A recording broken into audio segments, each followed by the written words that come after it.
함께 은혜 나누실 말씀입니다. 우리 창세기 7장 11절에서 24절까지 있는 말씀입니다. 창세기 7장 11절에서 24절입니다. 구약성경 9페이지에 있습니다.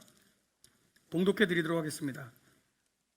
노아가 600세 되던 해 둘째 달 곧 그 달 11의 날이라. 그 달에 큰 기품의 샘들이 터지며 하늘의 창문들이 열려 40주야를 비가 땅에 쏟아졌더라.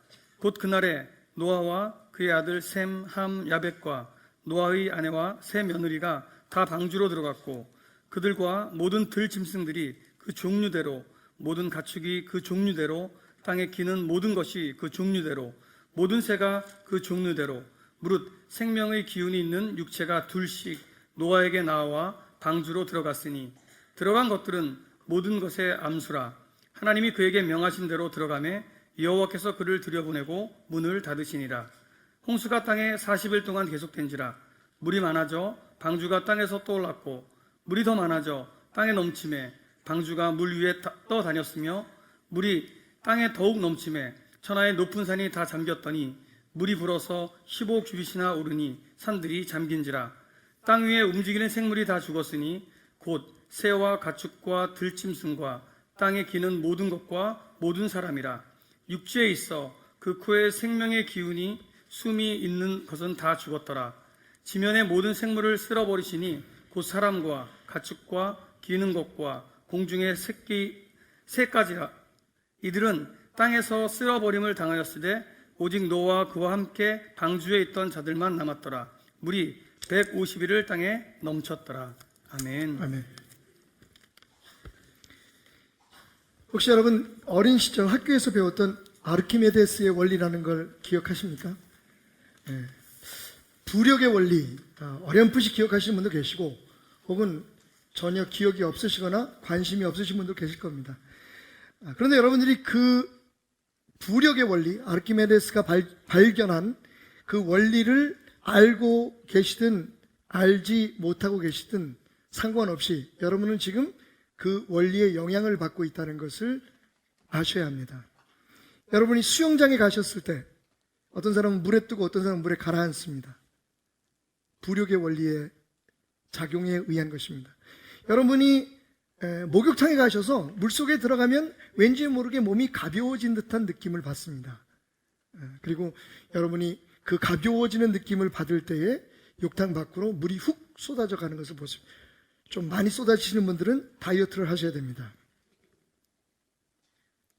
또 수백 톤, 수천 톤 되는 그 쇠로 만든 배가 물 위에 뜨는 것 참 신기합니다. 그죠?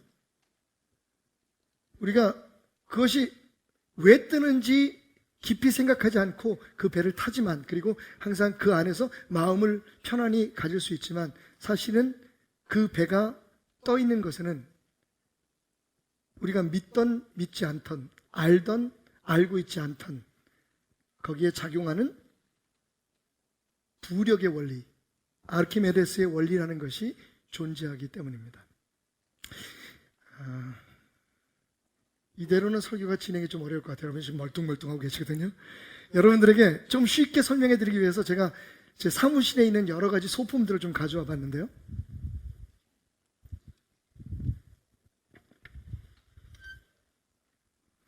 로버트 태권브이와 코난입니다.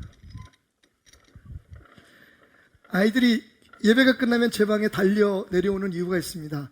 제 방에는 아이들이 좋아하는 캔디가 항상 준비되어 있고요. 두 번째는 아이들이 제 방에 들어오면 이상하게 목사님 방에 자신들이 좋아하는 조그만 소품들, 로버트 태권브이, 코난을 비롯해서 아폴로 11호 달 착륙선부터 보잉 787기까지 하여튼 모든 모델들이, 프리모델들이 다 있는데 아이들이 그런 걸 되게 좋아합니다. 오늘 제가 여러분들에게 그 아르키메데스의 원리를 쉽게 설명해 드리기 위해서 제가 잠시 이 두 분을 모시고 왔습니다. 물이 필요하겠죠? 자, 여러분, 제가요 그냥 등 긁을 때 사용하는 그 막대기와 오늘 설교를 위해서 제가 좀 희생을 했습니다. 원래 이게 길이가 2배인데 잘랐어요. 등 긁을 때 사용하는 막대기와 그 다음에 끈 그리고 2개의 인형을 좀 균형을 맞춰야 될 것 같습니다. 무게를 비슷하게 평형을 좀 잡고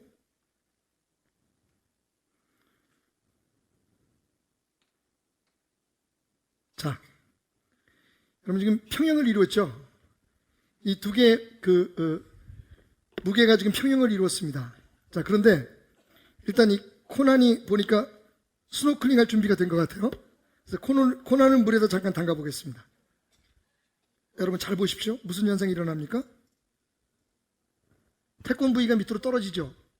태권브이가 갑자기 무거워졌을까요? 아닙니다. 코난이 지금 물속에서 가벼워진 거죠. 오케이. 잘 안 믿으시는 것 같아서 이번엔 반대로 태권브이를 물에다 집어넣어 보겠습니다. 태권브이를 물에다 집어넣으면 자, 어떻게 될까요? 역시 태권브이의 무게가 가벼워지면서 코난이 밑으로 처지게 됩니다. 아니 그게 뭔데 도대체. 여러분 이게 바로 부력입니다. 옵스. 네, 사망하셨습니다. 네, 예수님 부활하실 때 다시 살아날 걸 기대하면서 지금 여러분이 보신 것처럼요, 아르키메데스의 원리, 부력의 원리를 쉽게 표현하자면 유체, 물이나 공기 같은 그런 물질에 어떤 물건을 집어넣게 되면, 어떤 물체를 집어넣게 되면 그 물체의 부피만큼 물이 밖으로 밀려나오게 됩니다. 그리고 그 밀려나온 물의 무게만큼 부력이 생기게 되는 거죠. 다시 말하면 우리 눈엔 보이지 않지만 지금 제가 물체를, 이 코난이라고 하는 인형을 물속에 담글 때에 좌우, 특별히 아래서부터 위로 이 물체를 밀어 올리는 힘이 작용하게 되는데 그것을 띄우는 힘, 부력이라고 말합니다. 이 부력의 원리를 이용하면 재미있는 현상을 우리가 발견하게 되는데요. 사실 제가 지금 컵과 그 뚜껑을 가지고 왔습니다. 컵이 뚜껑보다 훨씬 무겁습니다. 그런데 가벼운 뚜껑은 물에 빠집니다. 그런데 무거운 컵은 물에 뜹니다. 부력 때문입니다. 그것이 잠수함이 물 위에 뜨기도 하고 물에 가라앉기도 하는 원리이고, 그리고 수만 톤의 큰 유조선이 쇠로 만든 쇳덩어리가 무거운 짐을 싣고도 여전히 물 위에 가라앉지 않은 이유입니다. 상대적으로 1g도 되지 않는 동전은 물에 집어넣으면 잠기는데 말이죠. 지금 우리는 이러한 보이지 않는 원리들에 의해서 영향을 받고 있습니다. 또 보이지 않는 원리가 있죠. 여러분, 그래비티라고 하는 중력이라는 원리가 있습니다. 지금 우리가 이 땅을 딛고 서 있는 이유가 뭘까요? 공중으로 날아가지 않는 이유가 뭘까요? 우리가 생각할 때 지금 지구가 평평해서 그 위에 이렇게 서 있는 것으로 생각한다면 별 문제가 없겠는데, 여러분 알다시피 지구는 동그랗습니다. 아, 그렇네, 진짜 생각해 보니까. 그런데 그 동그란 지구에 사람들이 다닥다닥 붙어서 사는데 떨어지지 않습니다. 지구가 뒤집혀도 사람은 떨어지지 않습니다. 왜 그럴까요? 우리가 이 땅을 딛고 사는 한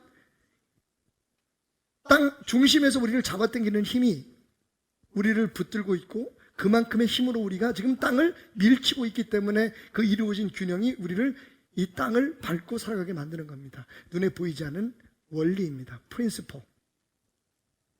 이 원리는요, 법과 규칙과는 달라요. 법은 우리가 만듭니다. 질서를 유지하기 위해서, 평화를 유지하기 위해서, 모든 일들이 원활하게 잘 화합해서 이루어지기 위해서 우리가 법을 만들죠. 그 법은 만들어지는 겁니다. 그리고 만들어지는 그 법은 종종 사람들에 의해서 어겨질 수도 있습니다. 그 법을 지키지 않을 수 있죠.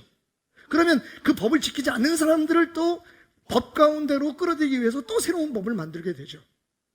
그런데 원리는요, 우리가 만들 수 있는 게 아닙니다. 더욱이 우리가 어길 수 있는 게 아닙니다. 여러분이 그것을 알고 있던 모르고 있던, 지금 우리는 하나님께서 이 우주를 창조하시고 지구를 창조하실 때에 만들어 놓으신 그 원리, 근본적인 이치에 의해서 우리가 지금 살아가고 있다는 것입니다. 그러니까 원리는 발견되거나 만들어지거나 혹은 우리가 제조해낼 수 있는 것이 아니라 발견되는 것이죠. 그런데 이 물리적인 원리들은요, 우리의 영적 세계에도 존재합니다. 오늘 말씀을 보십시오. 지금 세상이 하나님의 저주의 홍수로 다 덮여서 성경은 말하기를 코로 숨쉬는 모든 것들이 다 물에 빠져서 죽었다고 말합니다. 물에 다 잠긴 거예요. 하나님의 저주의 홍수 바닥으로 다 가라앉았습니다. 심지어는 이 지구상의 가장 높은 산 꼭대기까지 물이 찼다고 얘기했어요. 다 물에 잠긴 겁니다. 이 뚜껑처럼. 그런데 거기 그 홍수 위에 떠서 구원함을 받은 사람들이 있습니다. 그 저주에 빠져서 멸망하지 않고 고난과 역경 앞에 굴복하지 않고 오히려 그 고난과 역경을 딛고 일어서서 하나님의 저주의 홍수 위를 살아갔던 사람들이 있습니다. 바로 노아와 그 가족입니다. 그들이 그렇게 한 게 아닙니다. 하나님께서 그들을 그 저주와 고난 위로 떠오르게 하시는 영적 부력을 느낄 수 있도록, 그 부력이 작용할 수 있도록 만드셨기 때문입니다. 여러분, 축복은, 그래서 제가 22년 동안 한국에서 특별히 베델교회에서 목회하면서 가장 제가 부흥회 나가든지 아니면 교회에서든지 언제든지 주장하는 게 있습니다. 하나님의 축복은 받아내는 게 아니라 발견되는 것이다. 마치 원리처럼 말이죠. 내가 원하는 것을 어디에서 취하거나 어디에서 내 노력과 내 수고로 혹은 어떤 신앙적인 어떤 특별한 행위로 그것을 얻어내는 게 아니라, 만들어내는 게 아니라 이미 우리 삶 속에 존재하고 있는 축복의 원리들을 우리가 깨닫고 발견하고 그 축복의 원리에 우리의 삶이 적용될 수 있도록 만드는 것에 따라서 우리가 누릴 수 있는 것이 바로 하나님의 축복입니다. 9월 한 달 동안 그 축복의 원리들을 함께 이야기하려고 합니다. 그 중에서 오늘은 영적인 부력, 우리에게 뜻하지 않게 닥쳐오는 여러 가지 고난의 물결과 우리도 우리의 힘으로는 해결할 수 없는 그런 불가항력적인 고통 속에서, 그런 저주의 홍수 속에서 어떻게 우리가 떠오를 수 있을까? 살아날 수 있을까? 그래서 하나님의 사랑 안에서 숨을 쉬며 하나님이 우리에게 허락하신 축복의 공기 속에 우리가 생존할 수 있을까? 영적 부력은 어디에서 오는 것일까? 오늘 그 무서운 대홍수에서 구원함을 받은 노아와 그 가족들의 삶을 통해서 함께 생각해 보려고 합니다. 영적 부력, 그 원리는요, 첫 번째로 하나님의 은혜에 있습니다. 한번 따라해 보십시다. 하나님의 은혜가 고난을 뛰어넘게 합니다.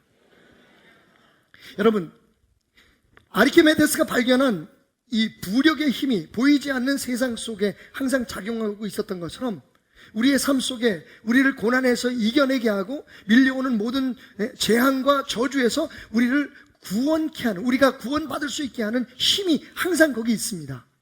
우리 눈에 보이지 않지만 존재하는 힘이 있습니다. 그것을 우리는 하나님의 은혜라고 얘기합니다. 다른 말로 얘기하면 하나님의 은혜를 우리가 누리게 되면 우리는 떠오릅니다. 하나님의 은혜를 알게 되고 그 은혜에 적용을 받게 되고 그 은혜를 받아들이게 되고 그 은혜 속에서 숨쉬게 되고 그 은혜를 우리의 것으로 만들게 되면 우리는요, 모든 고난과 역경, 앞으로 다가올 고난과 역경은 물론이고 지금 현재 우리가 겪고 있는 모든 아픔과 모든 고통과 모든 슬픔 속에서 우리가 벗어날 수 있는, 구원받을 수 있는 축복을 누리게 된다는 것입니다. 창세기 6장 1절을 한번 주목해 보십시오. 5절부터 읽겠습니다. 여호와께서 사람의 죄악이 세상에 가득함과 그의 마음으로 생각하는 모든 계획이 항상 악할 뿐임을 보시고 땅 위에 사람 지으셨음을 한탄하사 마음에 근심하시고 이르시되 내가 창조한 사람을 내가 지면에서 쓸어버리되 사람으로부터 가축과 기는 것과 공중의 새까지 그리하리니 이는 내가 그것들을 지었음을 한탄함이니라 하시니라. 하나님께서요, 이 세상을 홍수로 멸망시킬 것을 계획하십니다. 다시 말하면 물속에 잠겨서 모두가, 숨쉬는 모두가 숨을 못 쉬고 죽어가게 하시겠다는 겁니다. 그런데 여러분 8절 말씀을 보십시오. 그러나 노아는 여호와께 은혜를 입었더라 라고 말하고 있어요. 할렐루야.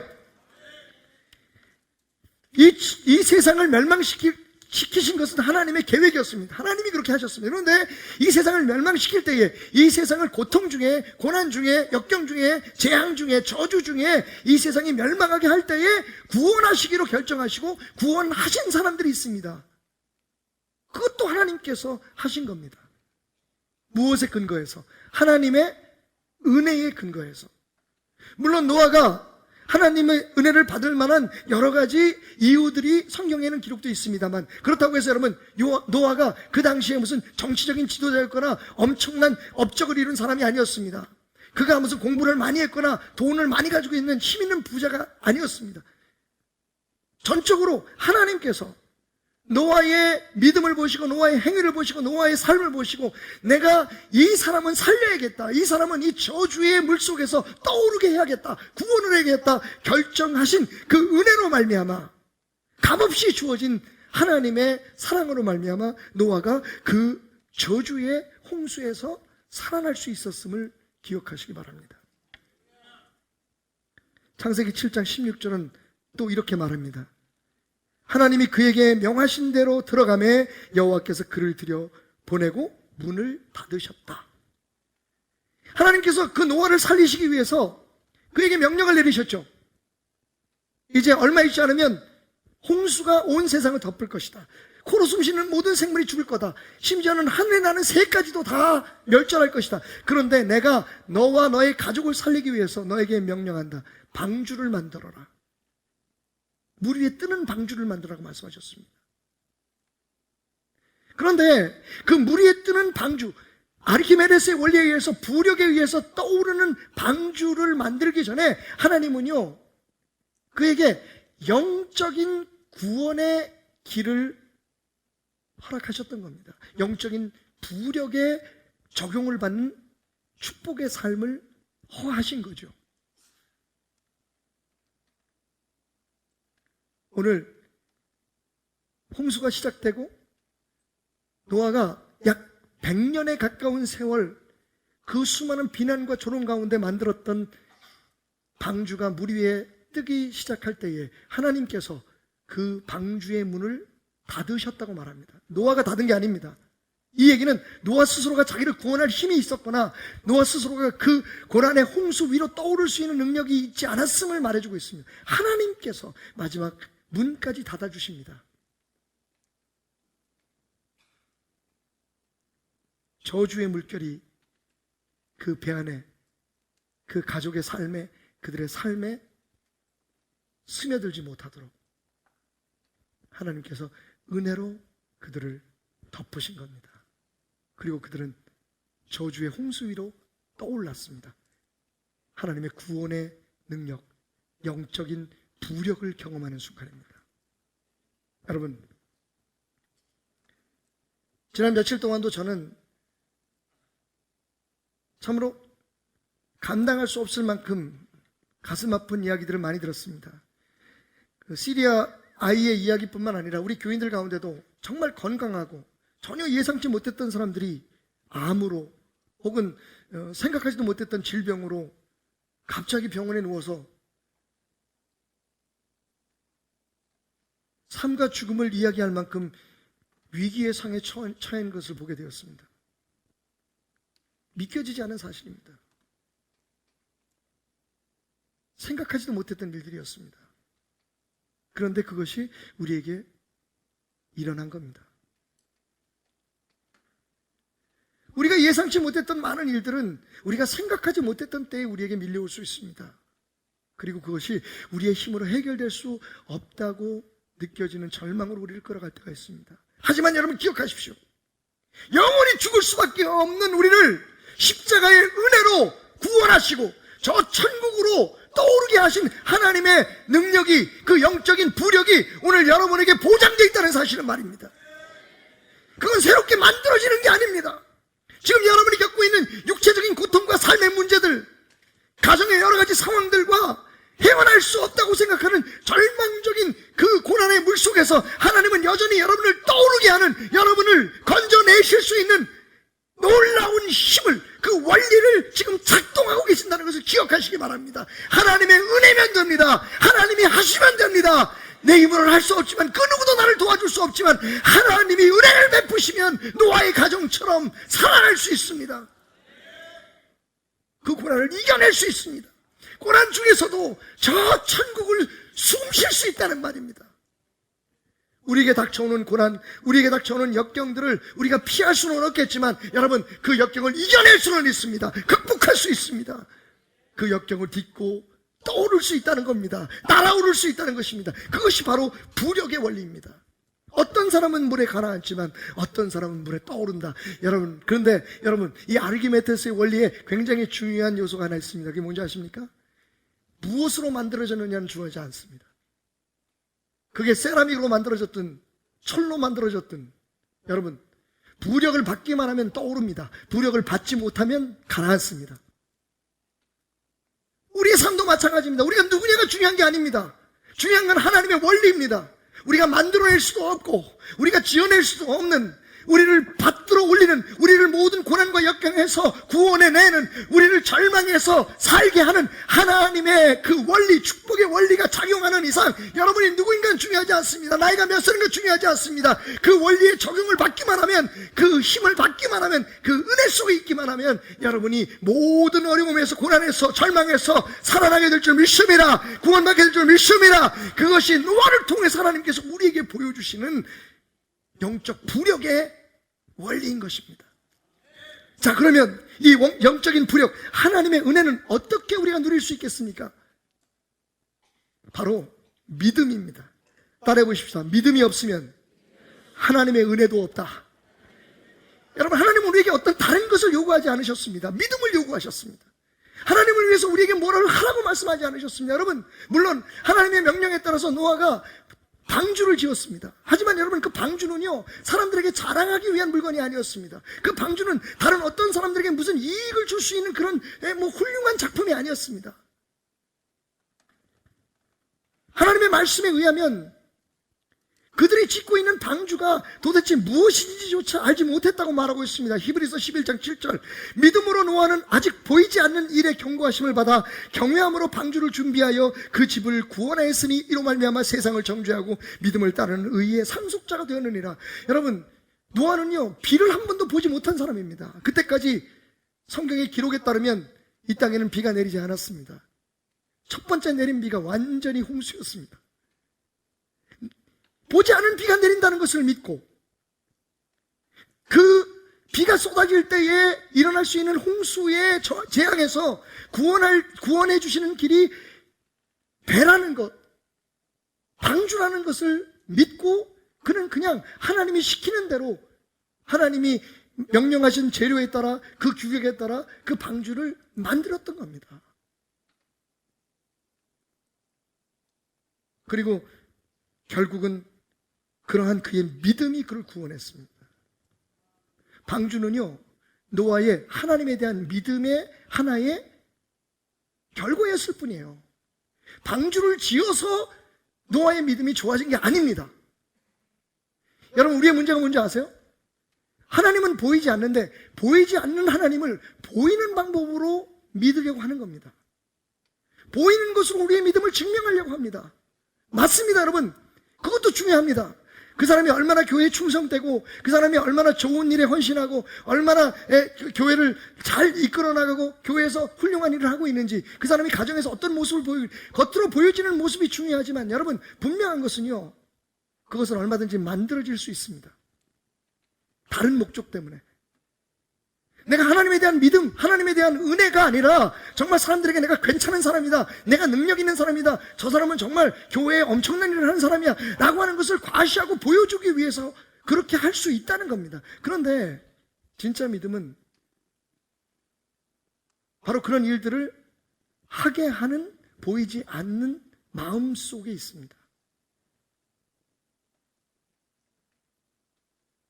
보이지 않는 하나님은 보이지 않는 믿음에서부터 믿기 시작해야 합니다. 보이지 않는 우리의 믿음으로 증거를 삼아야 되는 겁니다. 노아처럼 말이죠. 여러분 성경을 보십시오. 아까 읽었던 6장 8절 그 다음에 그러나 노아는 여호와께 은혜를 입었더라. 노아가 은혜를 받은 이유에 대해서 9절은 이렇게 얘기합니다. 이것이 노아의 족본이라. 노아는 의인이요 당대의 완전한 자라. 그는 하나님과 동행하였으며. 그가 하나님 앞에 은혜를 받았던 이유는 하나님과 동행한 것이었습니다. 하나님을 위해서 무슨 업적을 이루었기 때문이 아닙니다. 그는 하나님과 동행할 준비가 되어 있었고 하나님과 동행할 수 있었고 하나님과 동행하는 것을 기쁘게 생각했던 사람입니다. 그러면 하나님과 동행한다는 것은 무엇을 뜻할까요? 창세기 6장 22절, 7장 5절 성경은 이렇게 말합니다. 노아가 그와 같이 하여 하나님이 자기에게 명하신 대로 다 준행하였더라. 여러분 하나님과 동행한다는 것은요 24시간 하나님과 손을 잡고 다닌다는 게 아닙니다. 하나님 눈에 보이지 않습니다. 우리가 그분의 손을 물리적으로 잡을 수도 없습니다. 그의 마음속에 항상 하나님이 주인이었고 하나님이 함께 하셨고 하나님을 느끼고 하나님을 생각하고 하나님을 기대하는 삶을 살았다는 것입니다. 그 결과가 뭐냐면요 하나님의 명령대로 방주를 짓는 것이었습니다.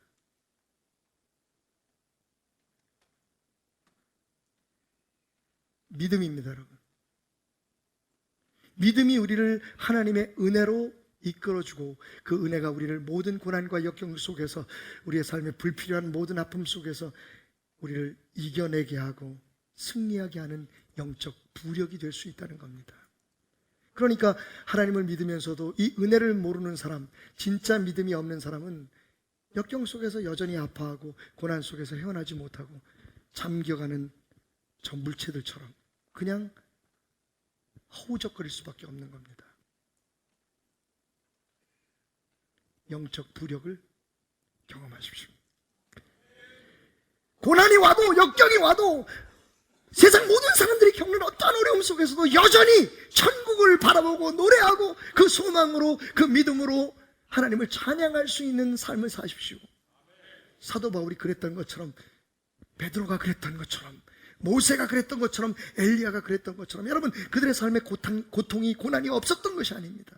그들은 그 고난 위를 걸어서 그 역경 위를 항해하는 삶을 살았습니다. 바로 우리에게 보장된 축복의 원리입니다. 그것을 누리십시오.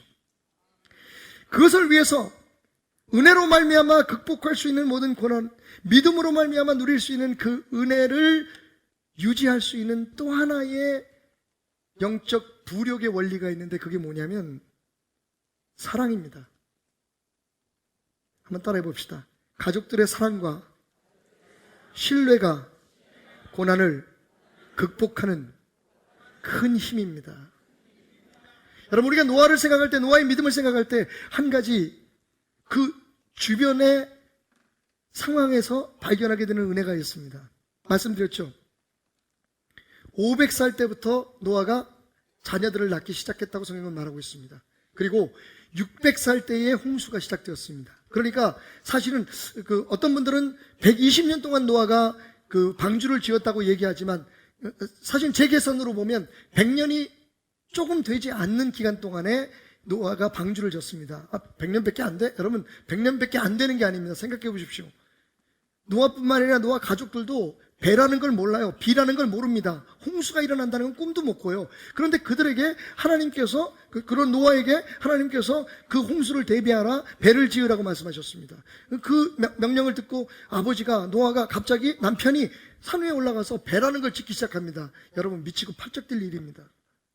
그런데 중요한 건요. 그 100년에 가까운 세월 동안 제 계산으로 100년에 가까운 세월 동안 시간 동안 그 가족들이 노아를 옆에서 지켜보고 함께 그 일에 힘을 모았다는 겁니다. 적어도 떠나지 않았습니다. 그 곁을 지키며 힘이 되어줬다는 겁니다. 솔직히 말하면 노아 스스로는 믿음이 좋을 수 있어요. 하지만 주변 사람들의 그 신뢰와 그 주변 사람들의 기다려줌이 없었다면, 그 사랑이 없었다면 노아는 아마 끝까지 그 고난을 이겨내는, 그리고 자기뿐만 아니라 가족들을 살려내는 그 축복의 방주를 짓는 데에 실패하고 말았을 겁니다. 그런데 노아는 그 일을 해냈습니다. 가족들의 사랑 안에서. 다시 평화를 얘기하겠습니다, 여러분. 왜 우리는 가족의 평화를 누리지 못합니까? 함께 행복하게 알콩달콩 살자고 결심하고 결혼한 생활에서 왜 우리는 매일매일 싸우고 다툽니까? 우리 목적은 똑같아요. 남편이나 아내나 자녀들이나 다 행복하길 원합니다. 우리 가정이 평화롭기를 원합니다. 그런데 평화로운 날이 하루도 없어요. 왜 그렇습니까? 이기적인 평화, 이기적인 사랑을 이야기하고 있기 때문입니다. 내 뜻대로 내 방법대로 되는 것만이 옳은 사랑이고 옳은 평화라고 생각하기 때문입니다. 남이 내 평화를 위해서 그들의 생각을 굴복하고 그들의 생각을 꺾어야 된다고 주장하고 그것을 끝까지 포기하지 않기 때문에 우리가 모두가 바라는 평화는 이루어지지 않습니다. 진정한 평화는 주님으로부터 옵니다. 내 맘속에 있는 참된 이 평화는 누구도 앗아갈 수 없네. 주님은 내 맘에 구주 되셨네. 주 없인 살 수 없네. 주 없인 살 수 없네. 주님의 방법으로만 가능합니다, 여러분. 오직 주만 구원 있네. 주님 없는 세상, 주님 없는 가정, 주님 없는 일터 평화 없네. 주 없인 살 수 없네. 여러분, 주님을 믿지만 우리의 방법으로 살면 안 되는 거죠. 그러니까 평화가 없는 거죠. 내 생각, 내 고집, 내 주장으로 하려고 하면 안 되는 거죠. 주님을 믿고 그 주님이 내 삶의 주인이 되고 내 가정에 역사하는 힘이 되시고 주님의 은혜가, 주님의 사랑이 작동하게 될 때 우리는 그 모든 불안과 불행과 모든 고통과 역경과 예상되는 모든 위험 속에서도 주님의 사랑 안에서 평화를 누리고 그 고난의 물 위로 떠오르는 방주를 탄 가족처럼 하나님의 축복을 누릴 수가 있는 겁니다. 주 없이 살 수 없네. 입으로 고백하지만 주님 없이 살아가면 안 되는 거란 말입니다. 그것이 우리가 믿음을 지키는데 힘들고 지치고 어려운 이유 중에 하나입니다. 저는 노아의 믿음도 아름답지만 하나님의 뜻대로 준행했던 그의 순종도 놀랍지만 그를 그렇게 할 수 있도록 100년 동안 옆에서 바가지 안 긁어준 노아 사모님에 대해서, 미세스 노아에 대해서 다시 한번 경의를 표합니다. 은혜가 팍팍 되시죠? 그리고 그 자녀들에게도 심심한 감사를 표합니다. 그런 아름다운 사랑과 신뢰가 없었다면 노아의 믿음도 꺾였을 것이고 하나님의 은혜로 구원받는 일도 일어나지 않았을 것이고 우리의 삶도 없었을 것입니다. 여러분 어떻습니까? 오해하지 마십시오. 그래, 맞아. 난 우리 마누라가, 우리 남편이 날 좀 이해하고 신뢰해줬으면. 전 그 얘기하는 게 아니에요. 여러분이 신뢰해 주라는 겁니다. 꼭 은혜를 거꾸로 받는다니까, 이 양반들이. 그게 문제인 거예요. 제가 말씀드렸죠. 왜 평화가 없습니까? 다른 사람들이 내가 생각하는 평화를 이루어주지 못하기 때문에 그렇다고 생각하는 거예요. 그 생각을 버려야 돼요. 내가 다른 사람들의 평화를 지켜주기 위해서 내 생각을 버려야 된다는 걸 생각해야 됩니다. 오늘도 마찬가지예요. 노아에게 그 가족들의 신뢰와 사랑이 있었기 때문에 100년을 버텨내고 그 영적인 부력을 누릴 수 있었던 것처럼 여러분, 우리가 믿어주자는 거예요. 부족해도 연약해도 하나님께서 내게 맡기신 사람 아닙니까? 참아주고 기다려줘 보자는 거예요, 우리 사례들을.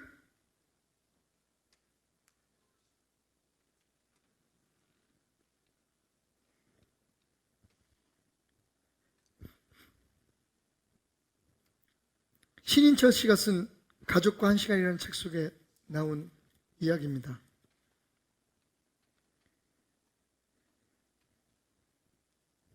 모 그룹 계열사 해외 영업팀 팀장으로 일하는 이상국 씨는 가명입니다. 언제부턴가 직장이 끝나면 술 마실 사람, 함께 마셔줄 사람을 찾습니다. 그런데 대부분 사람들이 각자 자기의 핑계를 대면서 함께 저녁을 먹고 술 마실 것을 거절합니다. 그러면 이상국 씨는 전화를 합니다. 친구들에게. 야, 오늘 술이 땡기는데 나하고 술 한잔 할래? 친구들도 아니, 나 오늘 바빠. 거절할 때가 많았습니다. 그러면 상국 씨는 혼자 술집에 가서 술을 먹고 저녁을 먹고 집에 들어갑니다. 늦은 시간. 그게 생활이 되어버렸습니다. 그런데 그에게 그런 일이 벌어질 수밖에 없었던 이유가 있었습니다. 1년 전이었습니다. 어떤 강사가 그 회사에 와서 강의를 하는데 이렇게 얘기를 하는 겁니다. 여러분, 뼈 빠지게 고생해서 돈 벌어서 자식들 공부시켜주고 좋은 학원 보내주고 대학 보내면 아이들이 아버지 감사합니다, 쇠 빠지게 고생하셔서 저를 이렇게 키워주고, 그렇게 감사할 줄 아십니까? 안 그렇습니다. 그러니 오늘 자녀들과 함께 시간을 보내고 오늘 함께 누리는 그 시간 속에서 기쁨을 찾으십시오. 다 소용없습니다. 근데 그날 그게 어떻게 그렇게 마음속에 와서 닿았는지, 집에 들어가서 이상국 씨가 가족들을 오래간만에 모아서 같이 함께 먹지 않았던 저녁 식사를 먹으면서 그렇게 해서 오늘부터 아빠가 니네들하고 매일 밥을 같이 먹을 거야 그랬더니 아이들이 갑자기 놀라는 거예요. 기뻐할 줄 알았더니 그게 아니었습니다.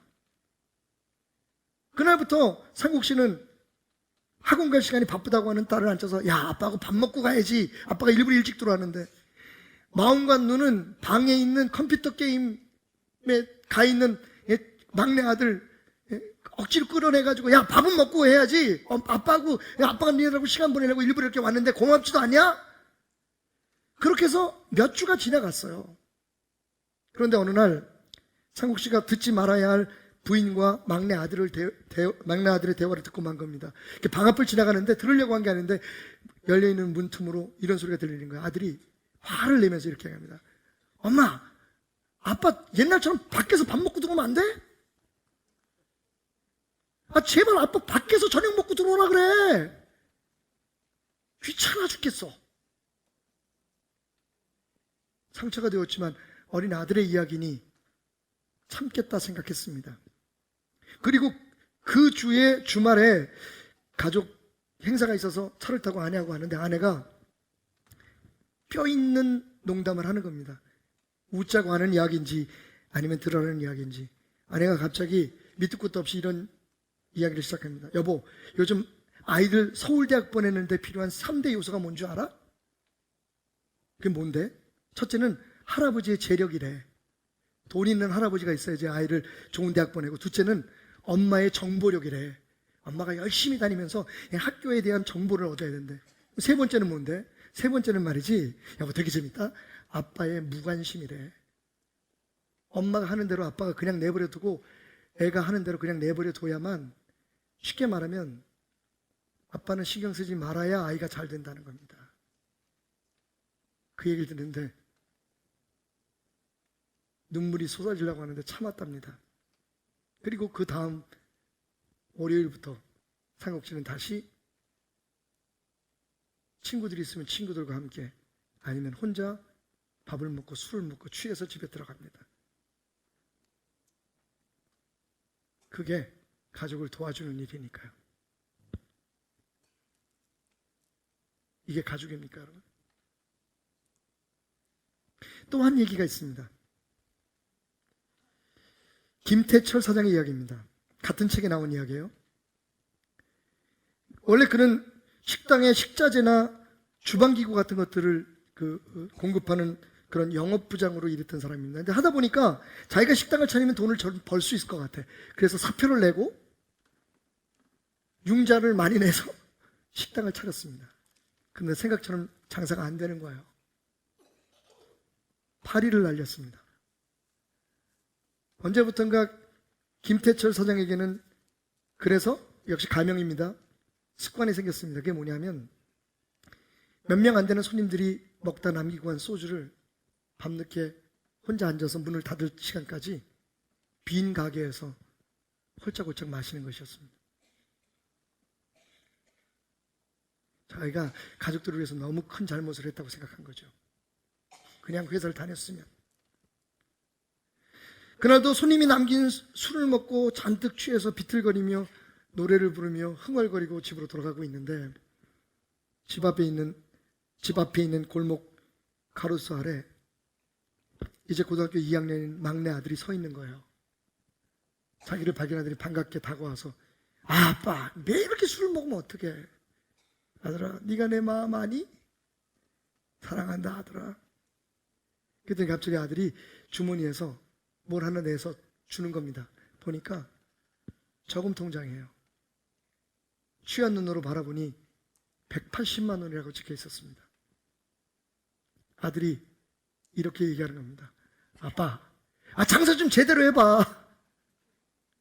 내가 180만 원 투자할 테니까 이 돈으로 광고지도 좀 새로 만들고 아빠 그 좀 옷도 좀 세련되게 입고 요즘은 말이야 식당 주인이 좀 폼이 나야지 사람들이 온다니까. 그리고 인테리어도 좀 180만 원을 가지고 할 수 있을지 모르겠습니다.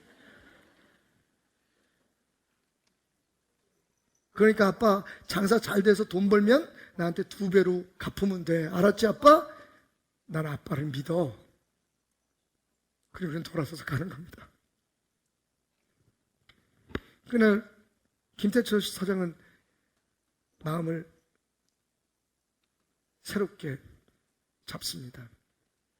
나를 믿어주는 사람이 있는데, 이런 아들이 있는데, 조금 모은 용돈을 아빠를 믿고 투자하는 가족이 있는데, 그러니까 어느 때보다도 열심히 매일매일 여전히 손님이 찾아오는 가게를 돌아다니며 신나게 일을 했고, 그런 그의 모습과 그의 태도가 많은 사람들에게 기쁨을 주었는지 사업이 점점 잘 되어 갔다는 이야기입니다.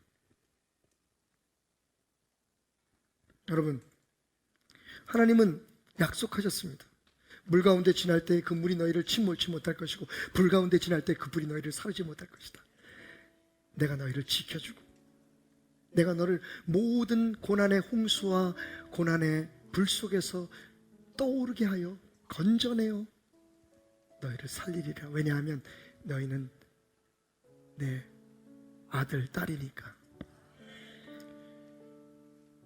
하나님이 그렇게 우리를 그렇게 부족하고 연약한 우리를 믿어주고 신뢰하고 있듯이 우리도 서로를 좀 믿어주고 신뢰함으로 하나님의 그 은혜가, 하나님의 그 영적인 부력이 사랑하는 남편과 아내 그리고 우리 아이들의 삶 속에서 작용될 수 있도록 믿음을 지켜주십시다. 지금 우리의 삶에는 보이지 않는 하나님의 은혜가 작동되고 있습니다. 그것을 느끼고 떠오르십시오. 우리를 받쳐 올리시는, 내가 내 손으로 너희를 받들어 저 높은 곳에 서게 하겠다고 약속하신 그 하나님의 은혜의 부력을 느끼십시오. 여호와께서 홍수 때에 좌정하셨으며 여호와께서 영원하도록 왕으로 좌정하셨다. 여러분, 시편 29편 10절 말씀은 하나님께서 지금 홍수 때에 그 파도 위를 타고 계신다, 그 위에 앉아 계신다고 말씀하고 계십니다. 그런데 그 이유가 뭘까요? 그 다음 절에서는 이렇게 말하고 있습니다. 여호와께서 자기 백성에게 힘을 주시며 여호와께서 자기 백성에게 평강의 복을 주시리로다. 지금 하나님이 이 고난의 파도를 타고 계십니다. 여러분이 겪고 있는 모든 아픔의 홍수 위에 지금 하나님께서 서 계십니다. 여러분을 건져내셔서 축복하시고 여러분을 건져내셔서 평화를 누리게 하시기 위해서. 여러분, 부력이 있습니다. 하나님의 은혜가 있습니다. 이 세상을 이겨낼 수 있는 힘이 주님으로부터, 그리고